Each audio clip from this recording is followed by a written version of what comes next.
কেমন আছে বন্ধুরা? ছোটদের পুরাণ কথা চ্যানেলে সকলকে স্বাগত। বন্ধুরা, আজকে আমি বলবো ভগবান কে, কাকে আমরা ভগবান বলবো, কোন গুণগুলো থাকলে আমরা তাকে ভগবান বলবো। কৃষ্ণ হচ্ছেন পরমেশ্বর ভগবান।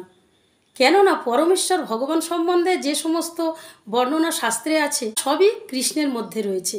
তাই কৃষ্ণ হচ্ছেন পরমেশ্বর ভগবান, কেননা তিনি হচ্ছেন সর্বাকর্ষক। আর সর্বাকর্ষক কি?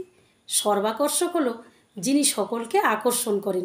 আর সকলকে আকর্ষণ করতে গেলে 6টি গুণ থাকা দরকার, যেগুলো শাস্ত্রে বলা হয়েছে। সেই 6টি গুণ কি কি? ঐশ্বর্য, বীর্য, যশ, শ্রী, জ্ঞান এবং বৈরাগ্য। এগুলোই হচ্ছে কিন্তু আকর্ষণের মূল কারণ। আর যিনি এই 6টি ঐশ্বর্যের অধিকারী, যার মধ্যে এই 6টি ঐশ্বর্য পাওয়া যায়, তিনিই তো ভগবান।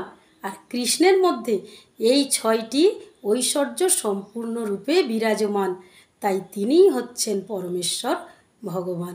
বন্ধুরা, এই কথাগুলি কিন্তু আমার নয়, এই কথাগুলি বৈদিক শাস্ত্রের মহান আচার্য পরাশরমুনি বর্ণনা করে গেছেন। বন্ধুরা, আজকের এই পর্যন্ত। পরের দিন আসবো অন্য একটি কাহিনী নিয়ে। আর আমার এই কাহিনী কেমন লাগলো তোমরা লাইক কমেন্টস করে জানিও, এবং যারা এখনও আমার চ্যানেলটিকে সাবস্ক্রাইব করোনি তারা আমার চ্যানেলটিকে সাবস্ক্রাইব করে দিও।